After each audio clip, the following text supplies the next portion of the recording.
Nate Dandethal. Welcome to the channel, and I hope you like this first video.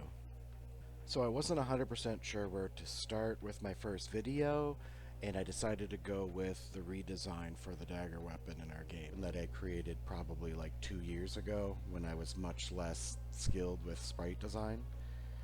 We are building the game in GameMakerStudio 2.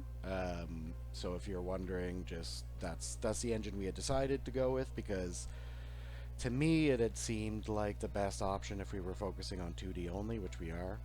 So far, every graphic in the game has been done by me. There are a lot of graphics in the game that I do need to redo, and that's going to happen over time, and some of them will end up being videos like this one. And there is a possibility, if people are interested, that we can also do like a dev video with the other people involved, and they can kind of give a more rounded take on the game design.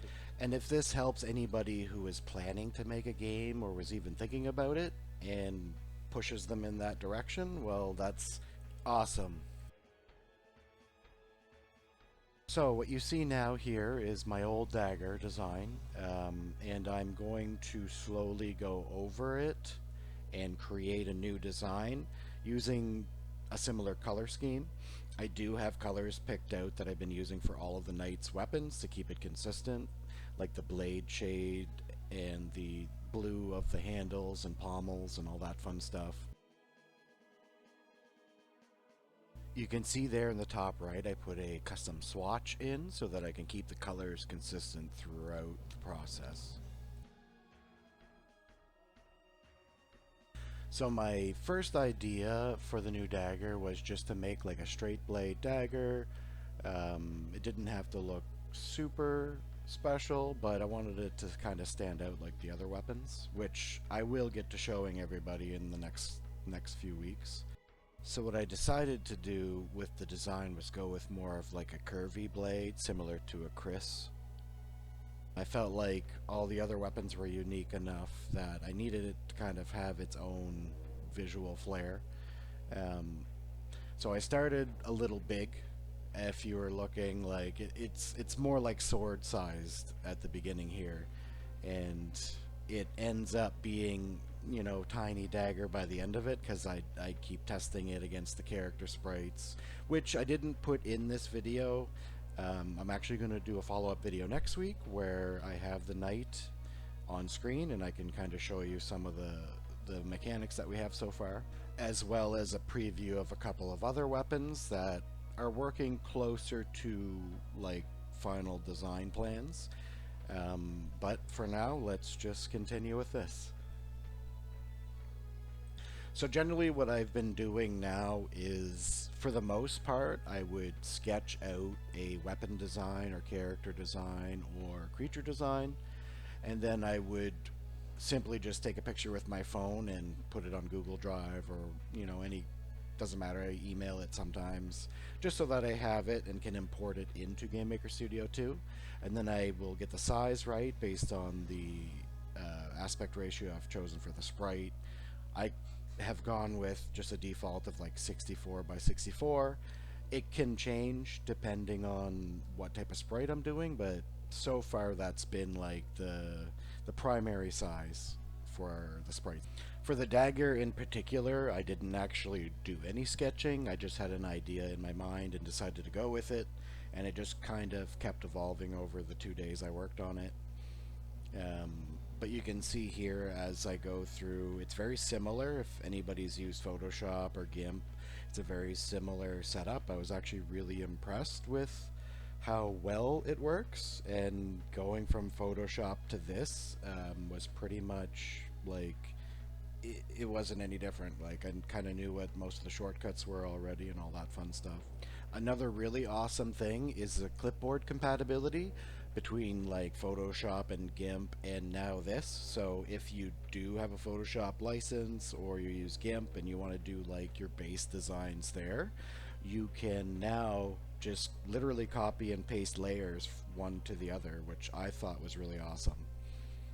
It definitely made life a bit easier, because some of my designs I did do in Photoshop when I still had that available to me, but You don't really need it, like I said, because this editor is essentially just a mini Photoshop within GameMakerStudio 2.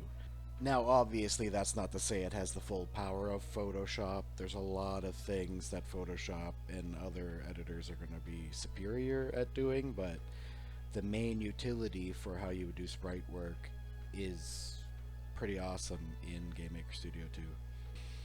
As you can tell, there's a lot of reiteration as I'm making the new version of the Dagger.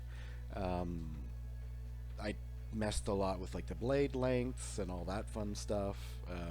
I rotated it a few times to just kind of get the look of it because it's going to be one of the few weapons that you can actually shoot straight up and also at a 45-degree angle. So it needs to kind of look good in multiple angles. Also notice as I was going, I also pulled in new colors for the glow around the dagger blade. Well, that glow is actually part of kind of the cosmetic look of the different weapons in the game. They all have a glow like that. And I'm keeping them, like I said, around all the same color scheme essentially so that it looks unified for the knight character and it'll make sense when people see the knight character.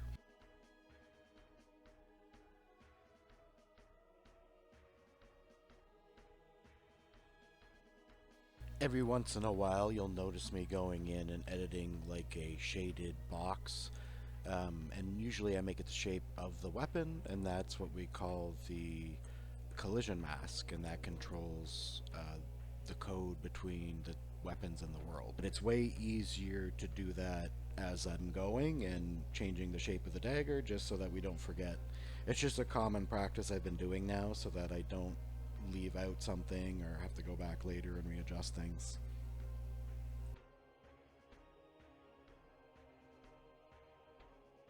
There is a demon character, and that will be showcased like a lot later on down the road. But essentially, the demon's a little more chaotic, so the abilities look they're a little more colorful as far as design goes. They have more of an ethereal, magical look to them. The demon is also capable of flight, and there's going to be multiple different styles of flying that the player can customize. But I'll stop blathering on and let you watch the rest of the video.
So we decided when we were developing in the early days that we were going to have a weapon spark effect. which essentially, whenever the weapon hits something, an enemy or a wall or a surface or whatever, it's going to have like a despawning graphic, or like, an explosion or an effect, or like a little like set of sparks or whatever we decide it's going to be. But for this part, you'll see that to do that, essentially, I kind of slim the weapon down frame by frame. And then what I do is I use the onion skinning tool, which allows me to see where each of the previous frames I've created are. And this allows me to properly line up pixel perfect um, effects. Like, as the weapon gets smaller and smaller, I can make sure it's lined up and it looks proper. I've done this with pretty much every animation so far as well, to make them look smoother and smoother. It's just an awesome tool to have built into this, and it completely makes sense, especially for frame animations.